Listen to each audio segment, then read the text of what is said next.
മഞ്ജു വാര്യർക്കും ബൈജു കൊട്ടാരക്കരയുടെയും അണ്ണാക്കിലടി കിട്ടി എന്നുള്ളതാണ്, അണ്ണാക്കിലടി കൊടുത്തു എന്നുള്ളതാണ്. അത് മാത്രമല്ല, റിപ്പോർട്ടർ ചാനലിന്റെ നികേഷ് കുമാർ, ദിലീപിനെ വേട്ടയാടിയവർ ഇവരൊക്കെയാണ്. ഒന്ന് രണ്ട് പേരൊക്കെ മരിച്ചുപോയി അദ്ദേഹത്തെ വേട്ടയാടിയ ടീമുകൾ. ഞാൻ വട്ടിയൂർക്കാവ് അജിത് കുമാർ, ഓൾ കേരള മെൻസ് അസോസിയേഷന്റെ പ്രസിഡന്റാണ്. ഈ പേജ് ഫോളോ ചെയ്യാത്തവർ എല്ലാവരും ഫോളോ ചെയ്യുക, ലൈക്ക് ചെയ്യുക, ഷെയർ ചെയ്യുക, നിങ്ങളുടെ വിലപ്പെട്ട കമന്റുകൾ രേഖപ്പെടുത്തുക. ദിലീപിന് ഇന്ന് വെറുതെ വിട്ടിരിക്കുകയാണ്. അദ്ദേഹം നടിയെ ആക്രമിച്ചു, നടിയെ ആക്രമിക്കാൻ കൊട്ടേഷൻ കൊടുത്തു എന്നൊക്കെ പറഞ്ഞിട്ട് വർഷങ്ങളോളം കിടന്ന് അദ്ദേഹത്തെ തേജോവധം ചെയ്തു. അദ്ദേഹത്തെ ഇനി നശിപ്പിക്കാനൊന്നുമില്ല. ആ രീതിയിൽ വേട്ടയാടിയവർക്ക് അവരുടെ തലമണ്ടക്കേറ്റ അടിയാണ് ഇന്നത്തെ വിധി എന്ന് പറയുന്നത്. നമ്മളൊക്കെ നേരത്തെ ഇതൊക്കെ പ്രതീക്ഷിച്ചത് തന്നെയാണ്. ഞാനിന്ന് രാവിലെ മീഡിയ വണ്ണിൽ ഒരു ചർച്ച ഉണ്ടായിരുന്നു. മീഡിയ വണ്ണിൽ പോയിരുന്നപ്പോ അവിടെ ബൈജു കൊട്ടാരക്കര എന്ന് പറയുന്ന വെറും എന്താ പറയാ, എനിക്ക് വളരെ ദേഷ്യമായിരുന്നത്. അയാളുണ്ടായിരുന്നു. അയാൾ വന്നിട്ട് എന്നെ ഉൾപ്പെടെ അധിക്ഷേപിച്ച് സംസാരിക്കുന്ന ഒരു സ്ഥിതി വന്നു. ഞാൻ നല്ല രീതിയിൽ കാര്യങ്ങൾ കൊടുത്തിട്ടുണ്ട്. ബൈജു കൊട്ടാരക്കരയ്ക്ക് അവനൊക്കെ അണ്ണാക്കിൽ അടി കൊടുത്തു, അണ്ണാക്കിൽ. അതുപോലെ തന്നെ ദിലീപ് കുറ്റവിമുക്തനായി തിരിച്ചിറങ്ങി വന്നിട്ട് മാധ്യമങ്ങളോട് പറഞ്ഞ വാക്ക്, മഞ്ജു വാര്യറാണ് ഇത് തുടക്കമിട്ടതെന്നുള്ളത് അദ്ദേഹത്തിന്റെ ശക്തമായിട്ടുള്ള വാക്കുകൾ. അതാണ് ഒരു പുരുഷന്റെ പവർ എന്ന് പറയുന്നത്. എവിടെ നമ്മൾ തെറ്റ് ചെയ്തിട്ടില്ല എങ്കിൽ നമുക്കെവിടെയും നിന്ന് പൊരുതി വിജയിക്കാൻ പറ്റും എന്നുള്ളതിന്റെ തെളിവാണ് ഇന്ന് നമ്മൾ കണ്ടത്. ഇവിടെ ദിലീപിനെ അന്ന് കുരുക്കിയതെന്ന് നമുക്ക് എല്ലാവർക്കും അറിയാം.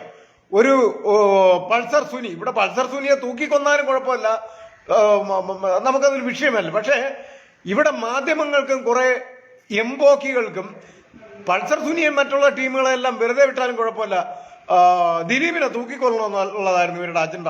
ആ അജണ്ടയാണ് ഇപ്പൊ കുറച്ച് ദിവസം കൊണ്ട് അങ്ങനെ പത്രമാധ്യമങ്ങളിൽ ചാനലുകാരൊക്കെ ഇട്ട് അലക്കിക്കൊണ്ടിരുന്നത്. അവർക്ക് എല്ലാവർക്കും എട്ടിന്റെ പണി കിട്ടി എന്നുള്ളത് തന്നെയാണ് സത്യം. ഇതുപോലുള്ള കോടതികൾ ഉണ്ടാവണം എന്ന് പറഞ്ഞാല് മാധ്യമ വിചാരണ നോക്കാതെ നീതി നടപ്പിലാക്കണം. അവിടെയാണ് സാധാരണക്കാർക്ക് നീതി കിട്ടുന്നത്. ഇപ്പോ ഒരുപാട് കേസുകളിൽ നോക്കുമ്പോൾ പത്രവാർത്തകളിൽ നിറഞ്ഞു നിൽക്കുന്ന കേസ്, അതിന് അനുകൂലമായിട്ടുള്ള ജഡ്ജ്മെന്റുകൾ ഉണ്ടാവാറുണ്ട്. പക്ഷെ ഇവിടെ മാന്യമായിട്ട് നീതിയുക്തമായിട്ടും തെളിവില്ലാത്ത, കോടതിക്ക് തെളിവാണല്ലോ ആവശ്യം, തെളിവില്ലാത്തൊരു കേസിന് എങ്ങനെയാണ് അദ്ദേഹത്തെ ശിക്ഷിക്കുന്നത്? അദ്ദേഹത്തെ ശിക്ഷിക്കണം. ഇപ്പൊ പറയുന്നത് വെച്ചാൽ അതിജീവിതയ്ക്ക് നീതി കിട്ടിയില്ല. അതിജീവിതയ്ക്ക് നീതി കിട്ടാൻ പീഡിപ്പിച്ചവന്മാരകത്ത് പോയാൽ പോരെ? അവർ കുറ്റക്കാരെന്ന് പറഞ്ഞല്ലോ. ദിലീപിനെ തന്നെ ഇവർക്ക് ടാർഗറ്റ് ചെയ്തിരിക്കുക. ദിലീപിനെ കൊല്ലണം, തൂക്കിക്കൊല്ലാൻ വിധിച്ചെങ്കിൽ സന്തോഷമായാലായിരുന്നു എല്ലാ മാധ്യമങ്ങൾക്കും. പിന്നെ ഇതുപോലുള്ള ചാനലിൽ ചെന്നിരുന്ന് ചർച്ച നടത്തുന്ന ബൈജു കൊട്ടാരക്കരെ പോലുള്ള മൂന്നാം കിടകൾക്ക് അദ്ദേഹത്തെ തകർക്കുക എന്നുള്ള ഒരൊറ്റ കാരണവുമായിട്ടാണ് മഞ്ജു വാര്യരാണല്ലോ ഇതിന് തുടക്കമിട്ടത്. ഇതൊരു ഗൂഢാലോചനയാണ് എന്ന് പറഞ്ഞിട്ട് തള്ളിക്കയറ്റി വെച്ചു കൊടുത്തത്. അപ്പൊ പിന്നെ എല്ലാവർക്കും നോക്കുമ്പോ അന്ന് ദിലീപ് എന്ന് പറഞ്ഞാൽ ഏറ്റവും ടോപ്പിൽ നിൽക്കുകയാണ്. സൂപ്പർ സ്റ്റാറുകൾ ഇവിടെ ഉണ്ടെങ്കിലും, സൂപ്പർ സ്റ്റാറും മെഗാസ്റ്റാറും ഉണ്ടെങ്കിലും അദ്ദേഹം എല്ലാ മേഖലയിലും നല്ല അമ്മ സംഘടനയിലായിക്കോട്ടെ, FFKയിലായിക്കോട്ടെ, എല്ലായിടത്തും നല്ല രീതിയിൽ കത്തിജ്വലിച്ചു നിന്ന ഒരു മനുഷ്യനാണ്. അദ്ദേഹത്തിന്റെ സാമ്പത്തികമെല്ലാം തകർത്ത് തരിപ്പണമാക്കുന്ന ഒരു നിലയായിരുന്നു. പക്ഷെ അതിനെല്ലാം വിജയം കണ്ടിരിക്കുകയാണ്. അദ്ദേഹം വിജയത്തോടു കൂടി വന്നിരിക്കുകയാണ്. ഇദ്ദേഹത്തെ അന്ന് അറസ്റ്റ് ചെയ്യില്ലായിരുന്നു. പക്ഷെ അറസ്റ്റ് ചെയ്തത് DGP സെൻകുമാറും ഈ അന്വേഷണ ഉദ്യോഗസ്ഥയായിട്ടുള്ള സന്ധ്യയും തമ്മിലൊരു എന്താ പറയാ, വാക്ക് തർക്കം, അവരുടെ ഇടയിൽ ഒരു ചെറിയൊരു പ്രശ്നം ഉണ്ടായിരുന്നു. അതുകൊണ്ടാണ് ദിലീപിലേക്ക് അത് വരികയും ദിലീപിനെ അറസ്റ്റ് ചെയ്യുകയും ചെയ്തത്. അവിടെയാണ് നമ്മൾ കാണേണ്ടത്.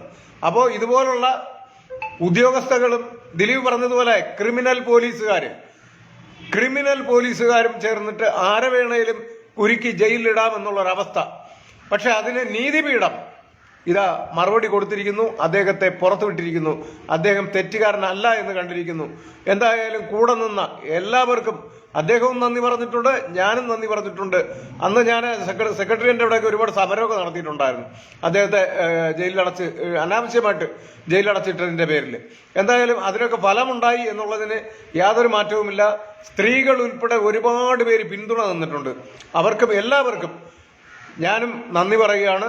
കൂടെ നിന്ന് എല്ലാവർക്കും നന്ദി.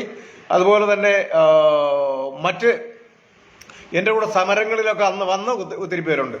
അവർക്കും ഞാൻ എൻ്റെ നന്ദി അറിയിക്കുന്നു. എല്ലാവരും ഈ പേജ് ഫോളോ ചെയ്യാത്തവർ ഫോളോ ചെയ്യുക, ഷെയർ ചെയ്യുക, കമന്റ് ചെയ്യുക. ഷെയറും കമന്റും അത്യാവശ്യമാണ്.